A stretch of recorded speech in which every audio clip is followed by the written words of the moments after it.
Officer Brandon Walsh thought he was dealing with just another nobody, until Judge Vanessa Carter calmly showed him a badge that turned his world upside down in front of an entire city. Vanessa Carter never liked being late. That morning, she threw on a simple gray blazer over a black blouse, tossed her judicial robe in the back seat, and grabbed a quick coffee from a corner store in Macon, Georgia. She liked blending in when she wasn't behind the bench. No flashy car, no driver, no security trailing her like some judges insisted on. Just her and her beat-up 2010 Honda Accord, cruising the streets toward the courthouse. She was halfway down Magnolia Avenue when she noticed a police cruiser tailing 2 cars behind. She didn't think much of it, signaled her turn, checked her mirrors. Old habits, but the cruiser's lights flashed anyway. Vanessa pulled over smoothly, parking near a gas station, hands firmly on the wheel at 10 and 2. Through the rear view, she caught a glimpse of the officer, young, white, stocky, striding toward her car like he was already mad. She sighed softly. The door yanked open before she could lower her window. "You in a hurry or something?" Officer Brandon Walsh barked, glaring. Vanessa kept her voice even. "Good morning, officer. May I ask why I've been stopped?" "License and registration," he snapped, ignoring her question, his hand hovering too close to his belt. Vanessa reached for her purse, slowly narrating each move. "I'm reaching into my bag, officer." Something about her calm seemed to rile him more. "Don't move so slow. You think you're funny?" he said, leaning closer, his breath reeking of stale coffee and impatience. Vanessa swallowed her irritation. "I'm cooperating, sir. Here's my—" Before she could finish, Walsh jerked the door wider. Vanessa flinched, instinctively gripping the seat. "Get out of the car," he growled. She didn't argue, unbuckling her seatbelt, stepping out in slow, deliberate motions. The moment her feet hit the pavement, a slap cracked across her cheek. Sharp, humiliating, louder than the traffic around them. Gasps erupted from nearby pedestrians, people pumping gas, grabbing breakfast at the station store. Vanessa's head snapped to the side, her blazer slipping off one shoulder. She tasted blood. For a second, the world froze. Walsh stood there, chest heaving, looking more satisfied than shocked. Vanessa straightened, blinking the sting from her eyes, resisting the urge to touch her face. "You just assaulted a sitting judge," she said quietly. Not a threat. A statement, like saying the sun would rise tomorrow. Walsh scoffed, stepping back. "Yeah, right." A woman nearby dropped her coffee.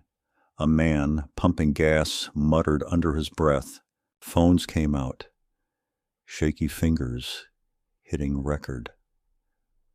Vanessa slowly reached into her blazer's inner pocket, pulling out a gold badge that gleamed under the Georgia sun. The seal of the Georgia Supreme Court. Color drained from Walsh's face faster than a sink unplugged. Vanessa said nothing. She didn't need to. The energy around them shifted. Angry murmurs grew louder. "You messed up!" someone shouted from the crowd, but Vanessa's eyes stayed locked on Walsh, calm and unyielding, though her cheek throbbed and her heart pounded against her ribs. She wasn't just defending herself. She was standing for everyone who never had a badge to shield them. The tension was only starting to build, and the next few minutes would blow the scene wide open in ways no one there could have imagined. Walsh's hand twitched near his holster. For one sickening moment, Vanessa thought He might try to arrest her anyway, maybe even draw on her.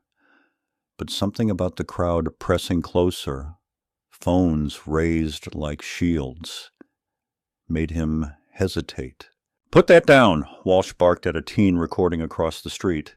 His voice cracked. The kid didn't budge. Neither did anyone else. Vanessa held her ground, voice low but carrying like thunder. "You assaulted me in front of witnesses. You'll answer for it." Walsh opened his mouth, then closed it, chest heaving like he was running out of air. He took a shaky step back. An older man in overalls, hands stained with motor oil, shouted, "You better call your boss, boy. You done screwed up bad." Vanessa watched Walsh's fingers tremble slightly. She almost pitied him. He fumbled for his radio, calling for immediate backup, barking into the mic. Possible disturbance at the Shell station, corner of Magnolia and Pine. He didn't mention he was the cause. Vanessa crossed her arms casually, badge still in hand. Her cheek pulsed, a deep, hot pain spreading along her jaw, but she kept her voice steady. "You know who I am," she said. "You know what comes next." Walsh shook his head faintly, like he could physically shake off reality. "Didn't know," he mumbled. "You don't look like a judge." The words hung heavy, ugly, raw. Vanessa didn't flinch. She didn't need to. The crowd heard it too, and their outrage began to boil. A woman with a baby on her hip stepped closer. "What's a judge supposed to look like, huh?" she snapped. Walsh ignored her, pacing a tight circle, face blotchy and red. He didn't apologize, didn't offer help, just looked trapped.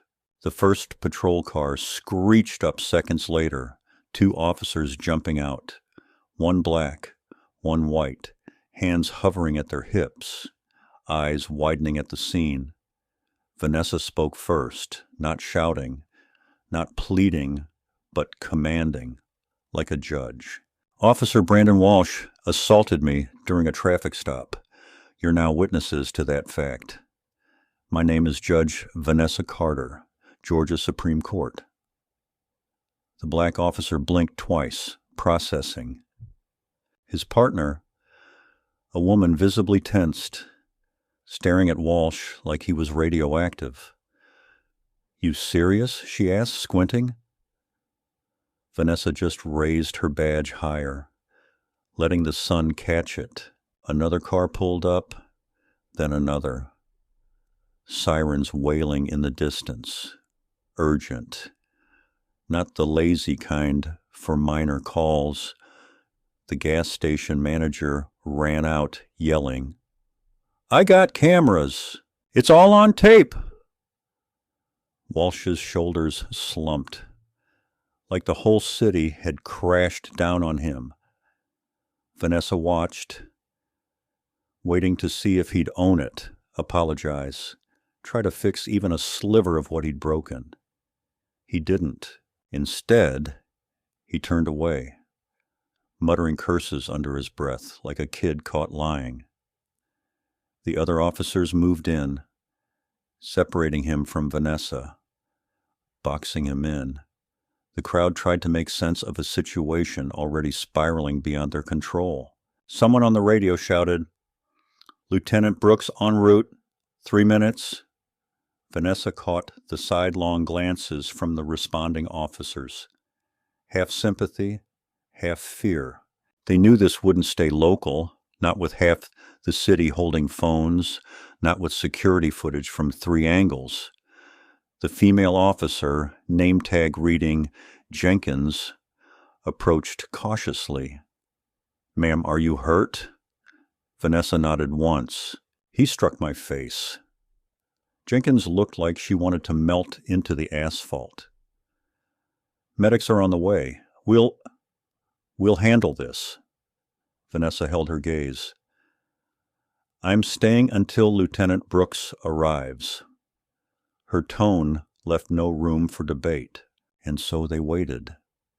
But when Lieutenant Brooks arrived minutes later, the storm that hit Macon, Georgia, made everything prior seem small. A black SUV with government plates roared into the lot, scattering pigeons into the air. Doors flew open before the tires stopped rolling, and Lieutenant Marcus Brooks stepped out, face set like stone. Brooks was a big man, not sloppy, square jaw, salt and pepper hair cropped tight. Dark sunglasses he ripped off the second he saw the scene. He spotted Vanessa first, his whole body tensing. He pushed through the ring of officers like a man on a mission. "Judge Carter," he said, voice low and clipped. "Are you okay, ma'am?" Vanessa didn't nod, didn't smile, just tilted her head slightly, letting him see the raw red handprint swelling on her cheek. The silence that followed was suffocating. Brooks's jaw twitched once. Then he turned to Brandon Walsh, who stood awkwardly by his cruiser, avoiding eye contact. "What the hell happened here?" Brooks asked, voice controlled but dangerous. Walsh opened his mouth, but Vanessa cut in. "This officer stopped me without cause, demanded I exit my vehicle without explaining why, then struck me in the face, all before checking my identity or credentials." A phone chirped nearby, probably a text or recording alert. Bystanders didn't move, not missing a second of it. Brooks turned fully to Walsh now. "You hit her?" he asked, voice low like thunder before a storm. Walsh swallowed. I didn't know who she was." Brooks took one slow step closer. "You thought that made it okay?" Walsh opened his mouth again, floundering, but nothing coherent came out. Vanessa's voice sliced through. "My identity doesn't justify what you did. It just makes it impossible for you to pretend it didn't happen," the crowd murmured. Officer Jenkins looked like she might be sick. Brooks scanned the faces, the phones, the security cameras glinting on the station's canopy. He closed the gap to Walsh in 2 strides. "Turn in your weapon and badge, now." It was the first crack in Walsh's armor. He blinked, stunned. "Lieutenant, you can't be serious." Brooks didn't raise his voice. He didn't need to. "You assaulted a Supreme Court judge, Brandon. You're lucky this isn't ending in cuffs right now." Reluctantly, Walsh unclipped his badge, then slowly handed over his holstered weapon, hands shaking. Vanessa watched, not with vengeance, not with triumph, but with a disappointment that cut deeper than anger ever could. Officer Jenkins stepped up quietly, taking Walsh's arm, guiding him to a second cruiser with an open door. Walsh didn't resist, didn't look back. Once he was out of earshot, Brooks turned to Vanessa again. "Ma'am, we have medics inbound. I'm deeply sorry this happened. This will be handled properly." Vanessa nodded, her voice catching slightly on the last word, but she masked it quickly. The mechanic, with oil-stained hands, stepped forward, wiping his palms on his jeans. "Ma'am," he said softly, "I got the whole thing on video, just so you know." Vanessa turned to him, seeing him clearly for the first time. 50s, sun-weathered face, kind eyes. "Thank you," she said. "That means people will see it for themselves," he added quietly. "Ain't nobody twisting this one." Vanessa gave a faint smile. "You're right." Medics rolled in moments later, cutting through the crowd. One, a young black woman with tight curls under a cap, glanced at Vanessa's face and shook her head slightly. Vanessa let her examine the swelling, not because she needed treatment, but because she knew the importance of documenting everything. As the medics worked, a low hum of conversation filled the air. News vans arrived, local reporters with microphones pushing forward. Vanessa realized, with a strange numbness, that her bruised, unyielding face was about to be everywhere, and the conversation about what happened wasn't going to be quiet. But the firestorm brewing wouldn't just change Officer Walsh's life, it would pull Vanessa into a far bigger fight than she'd ever asked for. By the time Vanessa finished giving her official statement at the precinct, her phone was lit up with missed calls, texts from colleagues, journalists, even old college friends she hadn't spoken to in years. The video had spread fast. Someone leaked it to a local news outlet within an hour. From there, it exploded. Vanessa sat stiffly in a windowless interview room at the Macon Police Department, sipping stale water from a paper cup, while Lieutenant Brooks made endless calls just outside. Through the thin walls, she could hear the chaos. Phones ringing nonstop. Officers whispering. The occasional raised voice. Her cheek had darkened into a vicious bruise, sharp pain flaring each time she moved her jaw. The door creaked, and Brooks stepped in, face grim. "They're calling it a gross miscarriage of justice," he said, almost apologetic. "The state AG's demanding a full investigation. FBI has been notified." Vanessa set her cup down carefully. "It needs to be investigated." Brooks nodded darkly. "The mayor wants to meet you personally. So does the city council." She exhaled slowly. "I'm not interested in shaking hands and smiling for cameras." He rubbed the back of his neck, looking uneasy. "They're scared, ma'am. Terrified, honestly. This isn't going away." Vanessa already knew that.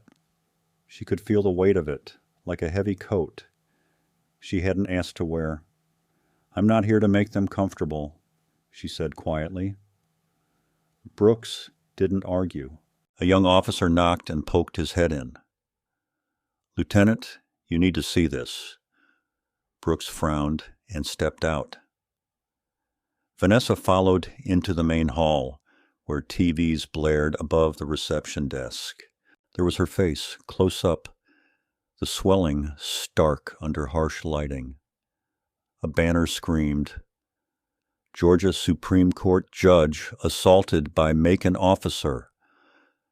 The reporter's voice cut through static.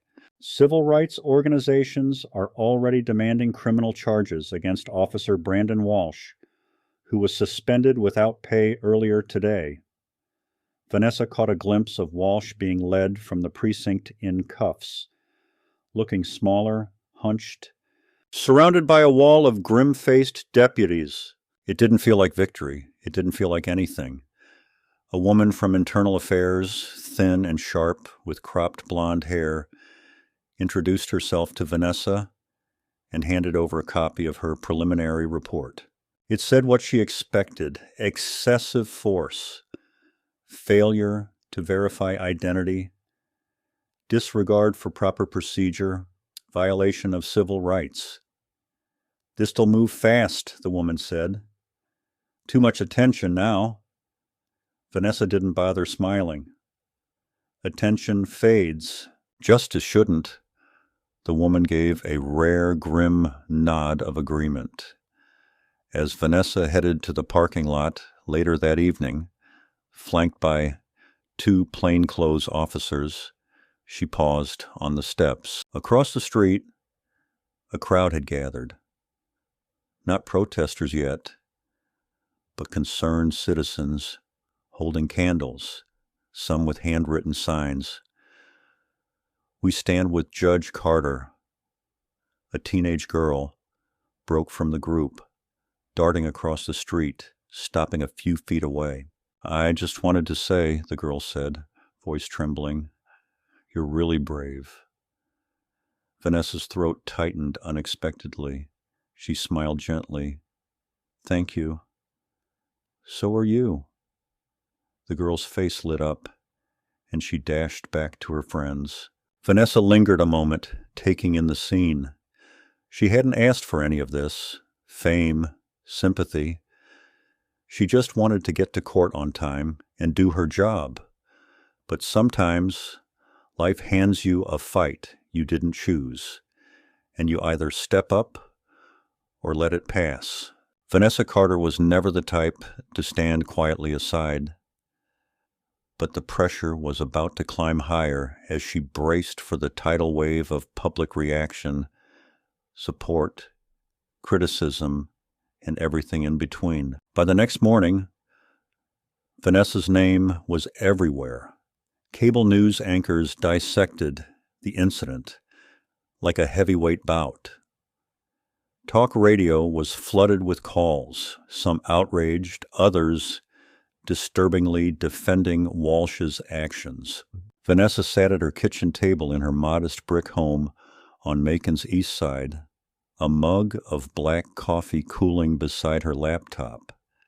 The footage had played so many times, she could practically hear the slap before it landed. Emails poured in by the hundreds, law students, civil rights advocates, fellow judges, even a retired truck driver from Idaho who wrote, "You're tougher than I'll ever be. Keep standing." Vanessa closed her eyes for a moment, feeling the weight of each message. She hadn't meant to become a symbol, but there was no escaping it now.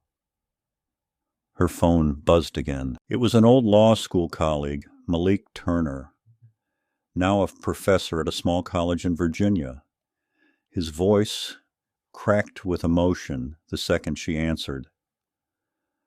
"Vanessa, I saw the footage. I'm sick over it." She pressed the phone to her ear. "I'm okay, Malik." "No, you're not," he said softly. "None of us are. This shouldn't have happened.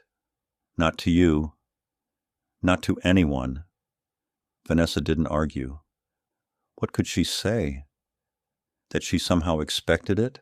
That being a black woman, even with robes, honors, and years of service, never felt like enough protection beyond those marble walls. Instead, she asked, "How are the students taking it?" Malik hesitated. "They're angry. They want to protest, organize rallies. Some are already writing letters to the state bar." Vanessa smiled faintly. It wasn't fear she felt. It was something sharper, dangerously close to hope. "Tell them to stay peaceful," she said. "Their voices carry further that way." After hanging up, Vanessa turned on the TV again. Outside the courthouse, people were gathering.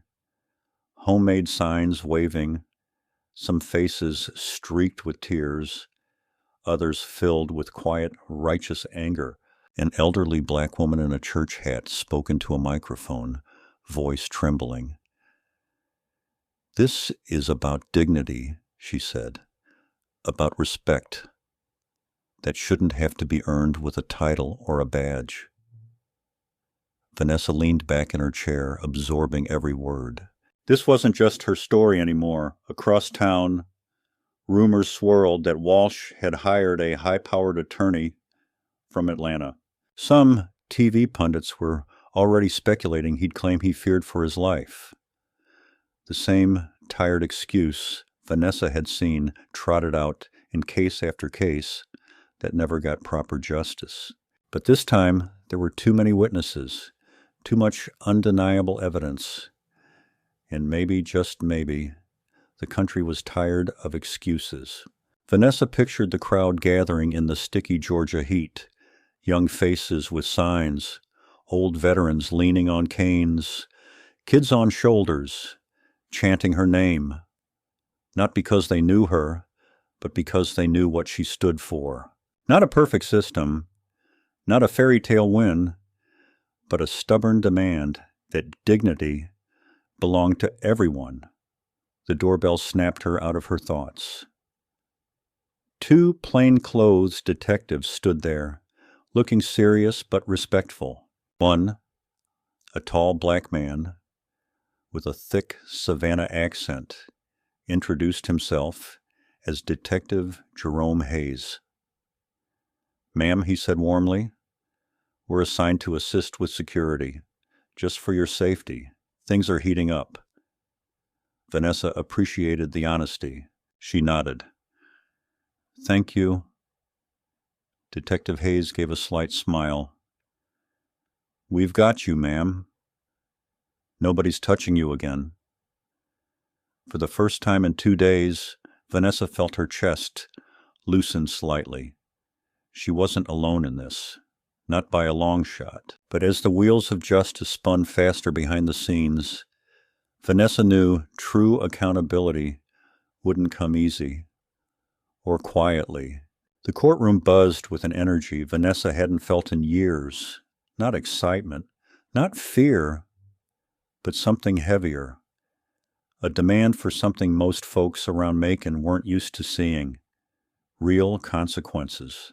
Vanessa sat quietly in the front row, flanked by 2 attorneys from the State Judicial Committee. Today she wasn't presiding. She was a witness. At the defendant's table, Brandon Walsh looked smaller than ever, in a wrinkled suit that hung off him like a costume. His lawyer, a sharp-faced woman from Atlanta named Karen Holt, kept whispering urgently in his ear. The judge, a stern-faced woman from a neighboring county named Ellen Ramsey, called the session to order. Prosecutors laid out the facts, no speculation needed. The video showed it all. Walsh pulling Vanessa from her car, slapping her face, refusing to verify her identity, turning a simple stop into violence. Vanessa took the stand, steps even, courtroom holding its breath as she placed her hand on the Bible and swore to tell the truth. When the prosecutor asked her to describe the incident, she didn't embellish or dramatize. She told it straight. "I was treated as less than human because of an assumption made the moment he saw me," she said, voice never rising. "The badge in my jacket shouldn't be the reason someone regrets mistreating me. My existence should have been enough." Someone in the back wiped their eyes. Vanessa stole a glance at Walsh during her testimony. He wouldn't meet her gaze. When it was the defense's turn, Karen Holt tried hard to spin it, claiming Officer Walsh feared for his safety, thought he was dealing with a potentially dangerous situation. Vanessa's attorney shot up. "Objection!" Judge Ramsey's gavel cracked down. "Stick to the facts, Ms. Holt." The defense faltered. There was nothing to salvage. Too many witnesses, too much video, too much truth. When closing arguments wrapped, the judge didn't waste time. She found Brandon Walsh guilty of assault, abuse of authority, and violating civil rights under color of law. Sentencing would come later, but the verdict was clear. As Vanessa stepped outside into the thick midday heat, cameras flashed, microphones stretched toward her. For a moment, she considered ducking into the waiting car and letting someone else speak for her. But then she thought of the teenage girl with the candle, the mechanic with oil-stained hands, the thousands of strangers writing letters and holding signs. She approached the bank of microphones. "My name is Judge Vanessa Carter," she said clearly, "and what happened to me happens to too many people who don't have a title or a badge to protect them." Reporters leaned closer. I'm grateful for the outpouring of support, she continued. But gratitude isn't enough. Justice isn't a gift. It's not something you earn by being respectable, educated, or famous. It's a right. And until that right is guaranteed for everyone, everywhere, none of us are truly safe. She let the words hang heavier than the sun beating down on the concrete. No slogans, no theatrics, just truth, plain and direct. Vanessa turned and walked away, not taking questions. Cameras kept rolling, but she didn't look back. That evening, at home, Vanessa sat on her porch, legs tucked under her, watching the stars flicker. Her phone buzzed again, another message, this time from a young woman in Mississippi. Because of you, I'm applying to law school. Thank you for fighting, even when you didn't have to. Vanessa smiled softly, setting the phone aside. She hadn't chosen this fight, but maybe it had chosen her for a reason.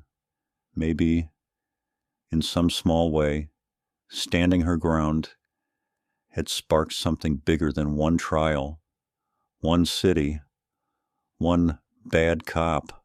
Maybe it reminded people that dignity didn't have to be demanded with shouts and fists. Sometimes it could be claimed quietly, firmly, unapologetically.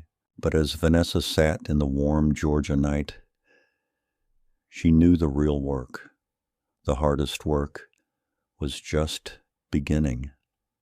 Weeks later, Vanessa stood on the steps of the Georgia Supreme Court in Atlanta, her robe flowing softly around her ankles. She'd reluctantly agreed to speak at a small ceremony honoring public servants who showed exceptional courage under pressure. She didn't think she deserved the honor. She'd only done what anyone with a sense of dignity would. Still, as she looked out at the small crowd, students, community leaders, families with kids on their shoulders, she felt something she hadn't let herself feel since that awful morning at the gas station. Hope. Vanessa adjusted the microphone and began. I've been a judge for many years, she said, voice steady. And one thing I know for sure is that justice doesn't live in marble buildings or flow automatically from gavels and robes. She paused, letting the silence settle. Justice lives in the small choices we make every day, in the moments we choose dignity over pride, truth over comfort, when we choose to see each other fully, not as stereotypes, not as threats, but as people. A quiet murmur of agreement rippled through the crowd. She smiled faintly, not for the cameras, but something real, earned. I didn't survive that stop because of my title, she said. I survived because I refused to let someone's ignorance define my worth. A young boy in the front row, maybe 10, leaned forward, hanging on every word. Vanessa's heart lifted slightly at the sight. I won't pretend the world changed overnight because of what happened to me. It hasn't. Real change moves slowly. It stumbles. It gets pushed back. But it keeps moving forward if we push it. Vanessa caught the eye of an older woman standing to the side, the same woman who'd spoken at the courthouse rally weeks earlier. She gave a slight nod, carrying generations of battles in that gesture. I'm standing here today not because I'm special, Vanessa said, voice firm. I'm here because I had a chance to speak, and I chose to take it. She leaned forward, voice softening, but losing none of its strength. And you, she said, scanning the crowd, have that same choice every day. The boy grinned at her, face alight. Vanessa finished. Just choose courage. Choose dignity. Choose to stand, even when it's easier to sit. Because when you do, You give others permission to stand too. The applause started soft, then grew naturally, unprompted. Vanessa stepped back from the mic and let the crowd have the moment. After the ceremony, people lined up to shake her hand. Some cried, some laughed, some just pressed their palms to their hearts in silent solidarity. Vanessa stayed until the last person left. As the sun dipped low over the Georgia hills, painting the sky in soft golds and reds, she gathered her things and walked slowly to the parking lot. Her Accord waited, still beat up. No security, no fanfare, just her keys and the road ahead. She slid behind the wheel, took a long, grounding breath, and smiled to herself. Not because the fight was over, but because she knew she was exactly where she needed to be. And this time, she wasn't driving alone. Not really. Across the state, the country, people had heard her story, and maybe, just maybe, they'd carry a little more awareness, a little more resolve into their own lives.